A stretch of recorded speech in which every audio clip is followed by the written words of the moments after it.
Boa noite a todos. Mais uma aula sobre autocrítica. Autocrítica, a base da comparação. Mas eu vou começar com perguntas aqui hoje. Hoje eu quero ser mais agressivo desde o início. Eu vou te deixar a seguinte pergunta. Qual foi o último pensamento que veio na sua cabeça quando você errou? Qual foi o último pensamento que veio na sua mente quando você se viu no espelho? Qual foi o último pensamento que você teve quando o seu colega de trabalho foi promovido e você não? Aquela vaga que você almejava. Que pensamentos foram esses? Fique aqui na cabeça. Memorize isso, responda a si mesmo, que eu vou te esclarecer o porquê que eu estou fazendo essas perguntas. É o seguinte, nem todo pensamento é uma autocrítica, mas existe algumas crenças centrais bem enraizadas dentro de nós, que enviam uma série de pensamentos no dia a dia. Pensamentos como esses que eu acabei de falar, como essas perguntas que eu acabei de falar.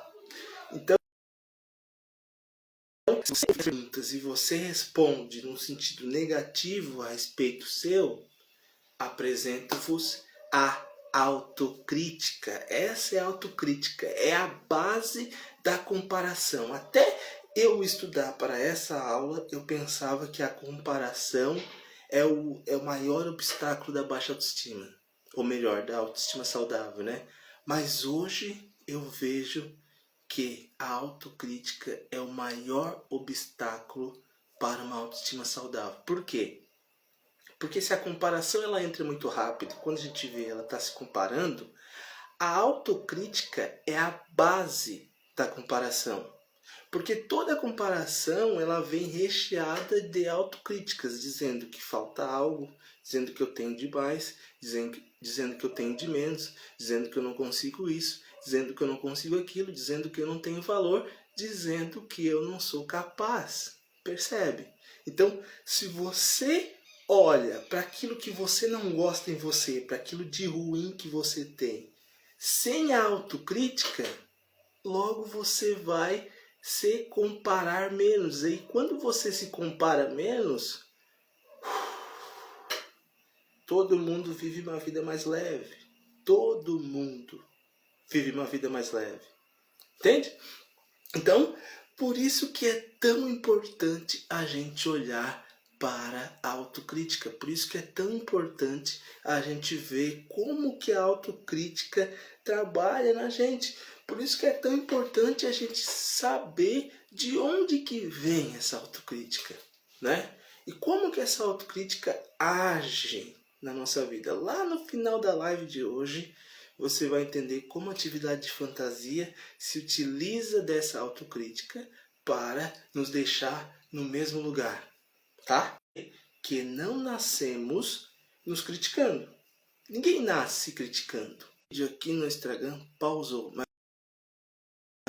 como eu estava falando, ninguém nasce se criticando. Nós aprendemos a nos criticar. E aqui temos dois influenciadores, dois fortes influenciadores que fazem com que essa autocrítica se construa em nós e depois de um tempo nós nos criticamos. Então, dois influenciadores. O primeiro influenciador é a cultura. Eu, morador da cidade de Criciúma, moro no sul do Brasil, eu posso receber críticas diferentes de você que está em outro estado, em outro país até, né? Porque com a globalização você pode acompanhar esse material ou esse curso, né? Então, a cultura, ela determina algumas regras, ela determina alguns caminhos, ela determina algumas leis. E aí a gente precisa seguir para não sermos criticados de certa forma. Então, a crítica é uma forte influenciadora de nós começarmos a nos autocriticar. E o segundo elemento influenciador é a família. A família é na família que a gente ouve. Você é isso, você é aquilo, você é aquilo outro, você é aquilo outro. E aí eu vou me utilizar de um livro, Os 4 Compromissos, do Dom Miguel. E ele fala muito bem, ele fala até de uma forma agressiva, né? Quando eu li a primeira vez, disse, poxa, isso é meio agressivo. Mas depois tu vai ouvindo e diz, tem razão. Então, eu vou pegar a linha de conhecimento do Dom Miguel para falar como a gente começa a se criticar. Que a aula de hoje é autocrítica, né? Então, o Dom Miguel, ele diz assim, ó: nós, seres humanos, somos domesticados como animais. Isso é forte, né? Isso é forte, mas depois você vai entender. Nós somos treinados como animais. Eu tenho cachorro, eu tenho o Top. O Top, quando ele tira roupa do varal, que ele tira bastante, eu brigo com ele. Faço expressão de não tira roupa dali. Eu tento me comunicar da melhor maneira, né? Aos poucos, ele vai parando de fazer esse hábito porque ele vê que eu não gosto disso, né?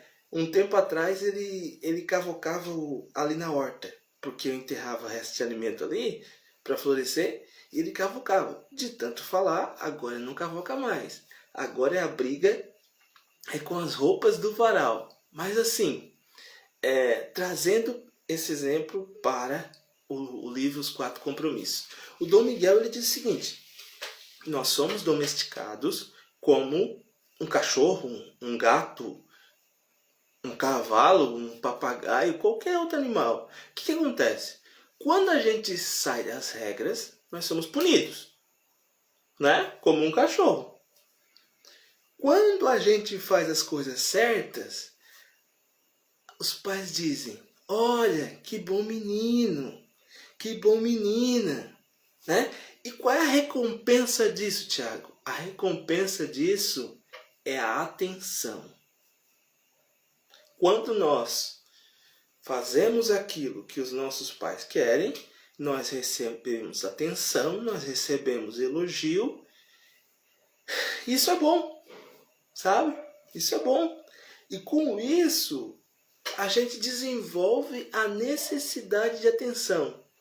Então aqui a gente vê, tem a visão do Eric Berne, que o Eric Berne ele fala que todo ser humano já nasce com essa ânsia de reconhecimento, com essa ânsia de toque. E aqui o Dom Luiz ele fala que isso nasce com a interação. São visões diferentes, mas os dois falam da mesma coisa. Nós temos necessidades. De um jeito ou de outro nós temos necessidades. E isso eu concordo com os dois. Eu sou mais Eric Berne. A gente nasce com isso. Nós somos seres tribais, nós somos seres de grupo. Mas essa teoria do Dom Luiz é importante para a gente visualizar como constrói esse processo de autocrítica, sabe? Então, continuemos. A criança, quando sai dos trilhos, ela é punida. Quando ela faz tudo certo, ela é abraçada e ela recebe atenção. E ela diz, opa, esse negócio é bom. E aí ela começa sempre a agir para continuar recebendo atenção. Ok, né? E aí, o medo de ser rejeitado, que aí o Dom Luiz ele fala que nós temos desde o início, ele se transforma no medo de não sermos suficientemente bons. Olha só o título de hoje, o título da live de hoje, não sou suficiente. Né? Aqui, desde muito cedo, surge já essa sede, surge já essa ânsia, surge já essa necessidade, que se não for suprida, vai atrapalhar toda a nossa vida. Em função de não sermos insuficientes, nos tornamos as crenças da mamãe, nos tornamos as crenças do papai, nos tornamos as crenças da sociedade, nos tornamos as crenças das religiões. Mas aqui eu não estou te falando isso para você ficar culpando. Ah, a culpa é do pai, a culpa é da mãe, a culpa é do papa, a culpa é disso, a culpa é daquilo. Não, não, não. Eu estou aqui para trazer consciência, consciência, consciência. Porque você, eu, nós somos adultos. E nós hoje podemos fazer algo com isso. Nós estamos vivos, podemos mudar, podemos mexer, podemos se adaptar. Nós somos seres adaptáveis. Então, não haja como uma criança de querer culpar os outros, de querer colocar o dedo pro lado dos outros. Não haja, isso é atitude de criança, é atitude de quem não amadureceu, tá? Então, assuma a sua responsabilidade, olhe para aquilo que você tem que mudar e trabalhe, continue trabalhando, assim como eu trabalho, assim como todo mundo que tem uma saúde mental em dia trabalha. Então, aqui nós construímos a domesticação. Nós, por ânsia de atenção, nós tornamos seres domesticáveis. Seres domésticos como um cachorro. Só que ao invés de o cachorro ele não caga em tal lugar, a gente não faz tal coisa. Mas a gente é domesticado por meio de punição e recompensa, assim como qualquer outro animal. E essa domesticação ela é tão forte, ela é tão enraizada, que chega um tempo em que não precisa mais a mamãe falar, ó, isso, isso, isso. O papai falar, isso, isso, isso. O pastor falar, isso, isso, isso. A sociedade falar, isso, isso, isso. Já não precisa mais. Nós já somos o nosso próprio treinador. Sabe? E aí, a partir daí, é com nós mesmos. A partir daí, o chicote é com nós. Voltou. A partir do momento que já estamos treinados a nos criticar, né, recebendo essas falas da cultura, nós começamos a nos criticar. Então, o que acontece? Nesse sistema de crenças que nós somos domesticados, né, família, cultura, igreja, sociedade e por aí vai, muitas vezes nessas interações nós podemos construir a ideia seguinte: não sou importante, não tenho valor, não sou suficiente. E aí, no dia a dia, essas crenças centrais, não sou importante, não tenho valor, não sou suficiente, essas crenças centrais, elas enviam uma série de pensamentos para justamente justificar, fortalecer que elas existem.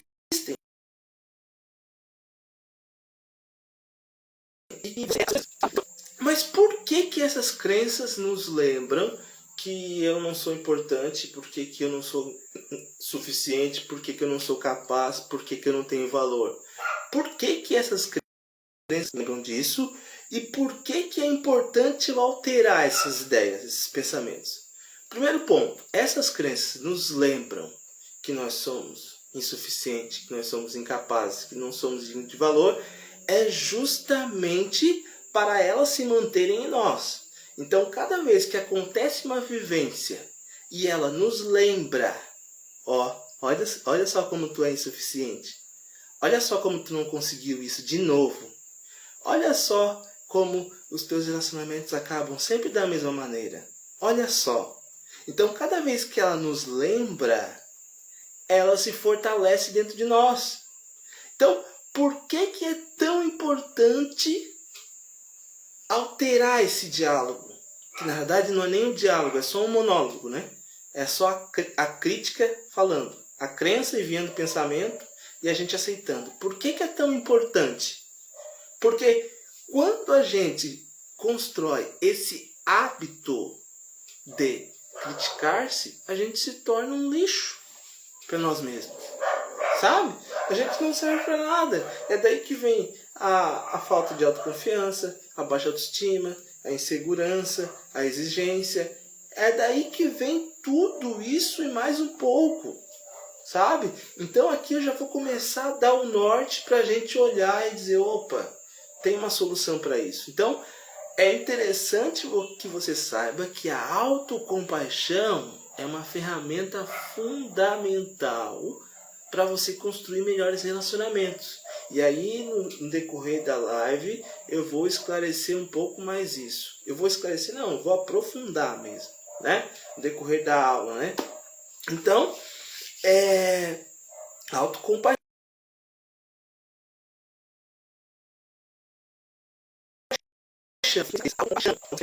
Como resolver isso? O processo de gentileza e compaixão consigo mesma é não deixar a crítica interna mandar em você.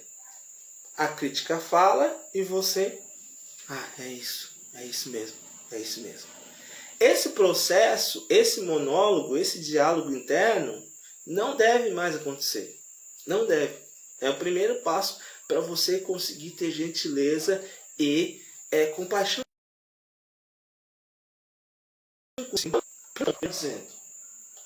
Observe esse diálogo interno.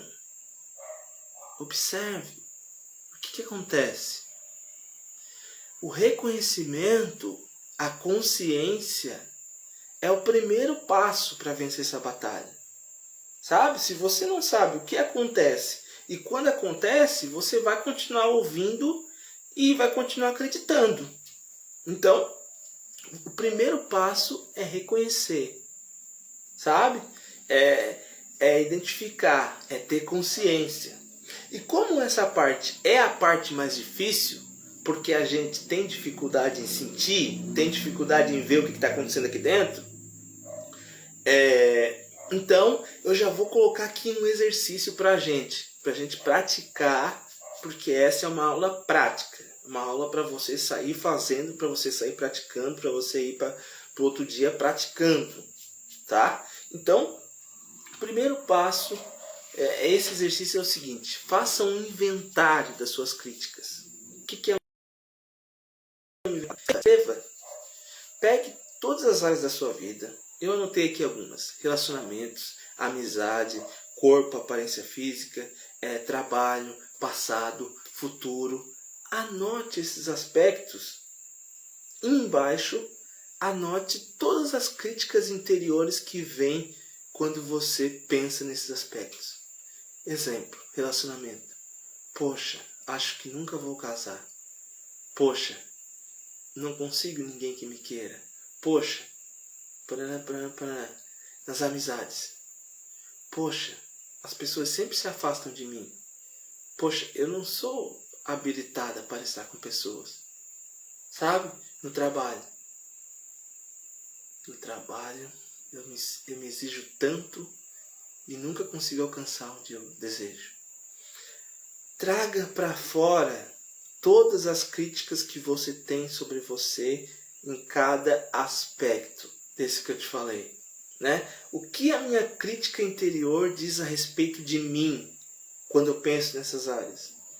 Eu não consigo isso, eu não posso isso, eu não sou capaz disso, eu não estou habilitado para fazer isso, sabe? Anote essas crenças. E aí, tem estudos que dizem o seguinte: vá pelas críticas mais fortes e comece a atuar nessas críticas mais fortes. Mas eu não diria para ir por essas críticas mais fortes, porque se essas críticas são as mais fortes, são as que mais geram sofrimento, é porque são aquelas críticas que tem mais domínio sobre você. Então, são as crenças logo mais difíceis. Então, dessas crenças todas que você anotou, pegue aquilo que é algo mais acessível, algo mais próximo de você mudar algo. Porque aí você vai mudando um pouquinho aqui, um pouquinho ali, daqui a pouco vai ganhando mais força e vai conseguindo lidar com as crenças maiores. Tá bom? Tá ok? Então, assim, como eu também sei que parte da nossa autoconfiança é construída pelas pessoas que estão ao meu redor, vamos variar um pouco esse exercício para lidar com as nossas críticas. Vamos variar um pouco. Escreva todos esses aspectos do primeiro exercício: relacionamentos, amizade, aparência física, trabalho, passado, futuro e tudo mais que você quer escrever sobre a sua vida, algum aspecto, e pense nas primeiras críticas que vêm a você, que você imagina o outro falando a respeito disso. Vou dar um exemplo a respeito do relacionamento. Não quero que ele me veja como uma pessoa carente. Não quero que ele me veja como uma pessoa insegura. Não quero que ele me veja como uma pessoa chata. Eu não quero que ele me veja como uma pessoa bipolar ou algo do gênero. Então, anote essas críticas. Anote essas críticas, e esse exercício não vai ter grandes mudanças, mas vai trazer consciência. Consciência, para quando vier isso novamente, você já comece a identificar e já comece aos poucos ir lutando contra, né? Não vai ser mágico, mas tem benefício, tem muito benefício. Se você ir praticando, gradualmente você irá mudar a sua história com essa autocrítica, tá bom? Então, a chave disso, por que eu passei esses dois exercícios, gente? Porque a chave disso é a gente perceber quando isso acontece. Porque quando a gente percebe já no início, a gente já consegue ter uma reação contra, né? Agora, se a gente não percebe, a autocrítica vem, já nos compara, já nos deixa para baixo e a gente nem sabe o que aconteceu. A gente saiu de casa de manhã cedo, legal, meio-dia a gente já está um lixo e nem sabe. Então, é extremamente importante que a gente veja, que a gente consiga identificar o que nos ataca, o que nos afeta, o que nos toca. E tudo pode tocar a gente. Algo que a gente coloca muito consciência nisso, toca a gente. Eu tô aqui na cozinha, tô aqui na cozinha de casa. Eu tô vendo ali um vaso, uma tigela de arroz, né? Eu tô vendo ali uma tigelinha de sal com os enfeites. Quando eu olho aquilo ali, eu já sinto algo. Aquilo ali já pode me fazer lembrar da mãe. E aí da mãe já vem um sentimento de saudade. De saudade já vem tristeza. Quando vê, já tá uma bola de neve aqui dentro e eu nem sei se eu não prestei atenção. Percebe, gente? Percebe como é importante a gente ver o que acontece, o que entra, o que nos afeta. Porque se a gente não tiver esse filtro, se a gente não tiver tipo esse guardinha assim, ó, para dizer quem entra, quem sai, para dar uma olhada assim no cara crachá, se a gente não tiver um cara crachá, os sentimentos entram e fazem uma arruaça e a gente nem sabe de nada, sabe? Então, esses dois exercícios foram para a gente colocar consciência, um pouco mais de consciência para ver no que mais que a gente funciona, no que mais afeta a gente, melhor dizendo, tá? Então, recapitulando, o primeiro passo é identificar o diálogo interior, tá? E aí eu dei dois exemplos para a gente identificar quando esse diálogo inicia, sabe? Segundo passo para lidar com a autocrítica é o seguinte: conheça os gatilhos. E aí, se você conseguir identificar o diálogo assim no início, você logo vai conseguir identificar os gatilhos. Vou dar aqui 3 exemplos de gatilhos. Cometi erros, novo, discutir na família. 3 exemplos de situações que acontecem e que geralmente são gatilhos para desencadear aquela nossa autocrítica que aprendemos no início da live hoje com Dom Miguel, sabe? Então, preste atenção. Toda situação de tensão geralmente gera autocrítica, geralmente gera pensamento. Será que tu vai conseguir? Será que vai dar certo? Será que tu pode fazer isso aí? Será que os outros vão gostar? E por aí vai, tá? Então, conheça esses gatilhos. E o terceiro passo para lidar com a autocrítica é comprometa-se com o processo, porque não é do dia para a noite. Eu falo aqui em passos, até parece fácil, né? Ah, não, vou fazer isso aqui, semana que vem já vou estar zerado. Não, não, não, não. Não posso mentir para vocês, não posso, tá? Não posso e nem quero. O processo de lidar com a autocrítica, lidar com a comparação, né? Porque, como eu falei no início, a autocrítica é a base da comparação, né? O processo de lidar com esses dois influenciadores da nossa baixa autoestima, que são extremamente fortes, não é de um dia para a noite. Porque esse processo de se criticar vem de anos. Vem de anos. Começou lá na sua infância. Começou lá em você querendo ter atenção, e aí você se moldou para ser o que eles queriam, né? E aí em determinados momentos você foi ouvindo fala e você foi construindo crenças, e aí você constituiu que você não é tão importante assim, você não tem valor, você não é tão capaz. Então, desde lá. Então, não é você iniciando agora, fazendo exercício bem empolgado, bem empolgada, que em um mês você vai ficar zerado. Não! É um processo, assim, ó, é um processo que é contínuo. A baixa autoestima é algo que ela sobe e desce de acordo com as situações. Então, não é uma prática que a gente faz e consegue e depois para. Não! São práticas que a gente faz diariamente, semanalmente, mensalmente, porque a gente está sempre cuidando da nossa autoestima, sabe? Então, lidar com essa autocrítica. E eu também não quero que você pense, não, todo dia eu vou ter que estar escrevendo isso. Não, você vai escrever uma vez, você vai escrever outra, você vai escrever outra, você vai escrevendo, vai chegar uma hora que vai virar uma forma de funcionar.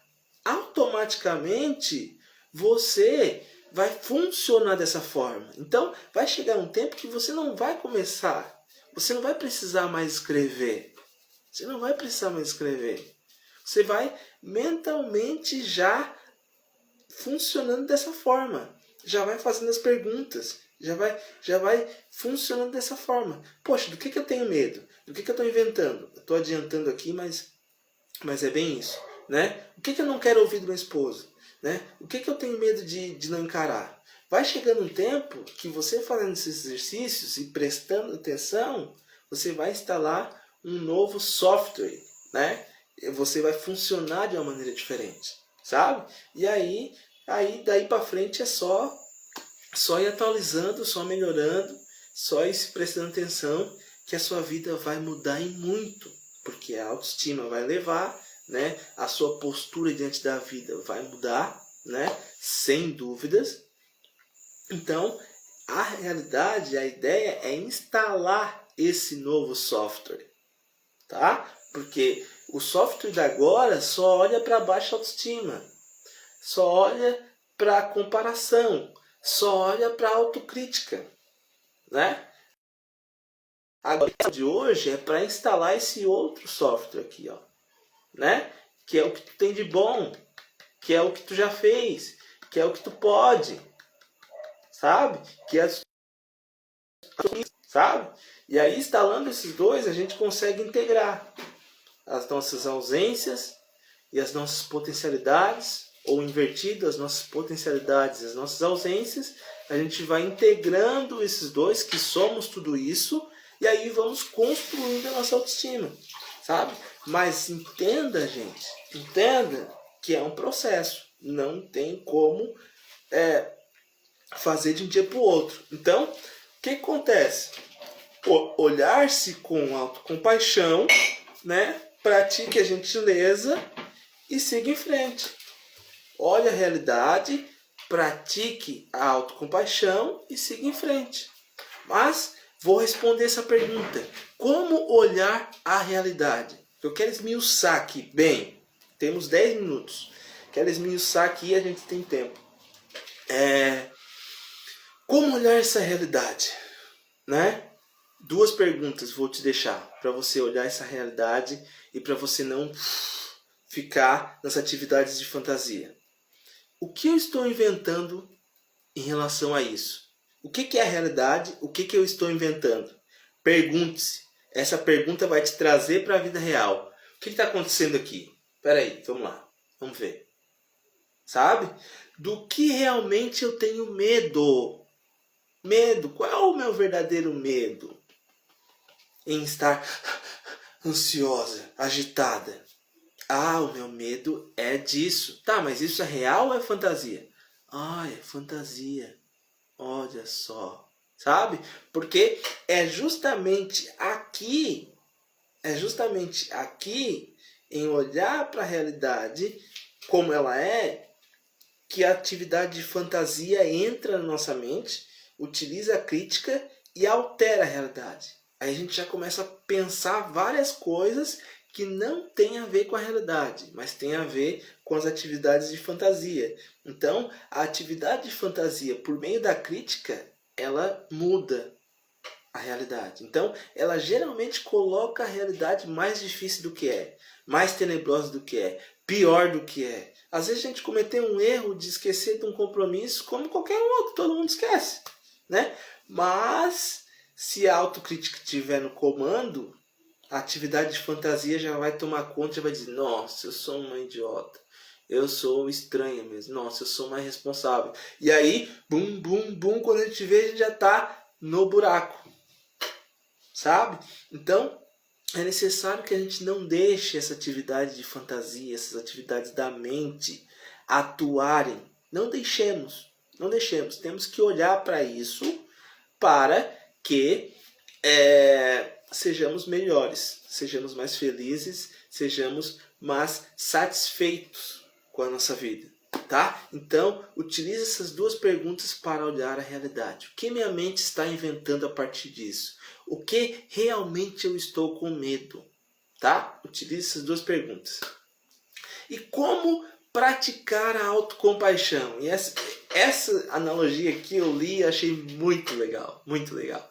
Porque é verdade, não tem como eu não conseguir, não tem como eu não conseguir praticar a minha autocompaixão se eu fizer isso. Não tem como eu não conseguir, sabe? Então olha só, pense numa pessoa querida, amada. A Hilary Pessoa disse que live super necessária. Poxa, cara, obrigado. Sinta-se à vontade por aqui, tá? Eu falo muito sobre autoestima para lidar com os medos da vida, tá? Então, sinta-se muito à vontade por aqui. Você é uma convidada querida, tá? Se quiser me seguir, sinta-se à vontade. O José Carlos chegou aí, live passada ele estava aqui. José, hoje eu iniciei mais cedo, estou terminando, mas a gente conversou muito sobre autocrítica, sobre como a gente aprende a nos criticar e como a gente se machuca com isso, sabe? Se tu quiser ver, José, vai ficar salva, tá? Vai ficar salva. Então, como praticar a autocompaixão? Como praticar a autocompaixão? Pense em uma pessoa querida. Já pensou? Pensou numa pessoa querida? Uma pessoa próxima, mas uma pessoa que você tem um sentimento. Pois é. Então, imagina que ela cometeu um erro no trabalho. Imagina que ela cometeu um erro na vida. Imagina que ela desistiu de algo. Imagina que ela se acha suficiente. Que conselhos você daria para ela?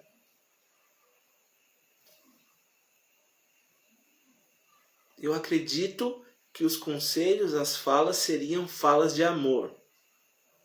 Você provavelmente você não fala palavras que você diz a si mesma a uma pessoa querida. Então, quer praticar a autocompaixão consigo mesma? Imagine as falas que você falaria a uma pessoa querida e direcione a você. Esse exercício é muito valioso. Muito, muito, muito valioso. Imagine as falas que você faria a uma pessoa querida que está passando pela sua situação e fale a você. Tá bom? Pratique a autocompaixão. para você diminuir essas autocríticas e você diminuir a comparação e, poxa, aí daí para frente tem muita chance de ter muito sucesso, desenvolver muito, tá bom? Então assim, ninguém mais pode fazer tanto mal a você quanto você mesmo. Vou falar para as duas câmeras, tá? Tô gravando para aula no curso, estou gravando para o Instagram. Ninguém pode fazer tão mal a você quanto você mesmo. Agora eu vou dizer para a galera da turma aqui. Ninguém pode fazer tanto mal a você quanto você mesmo. Tá bom? Gente, se tiver perguntas, estou à vontade, tá? Se não tiverem perguntas, semana que vem estarei aqui. Não sei o tema ainda que vou falar semana que vem, mas aviso durante a semana nos stories. Alguma pergunta, alguma consideração? Nada, gente. Então tá. Muito obrigado pela companhia, tá? Muito obrigado de verdade. E semana que vem estou aqui, tá? Estaremos aqui para trocar ideia e para construir conhecimento. Tá bom? Um beijo, até mais, tchau!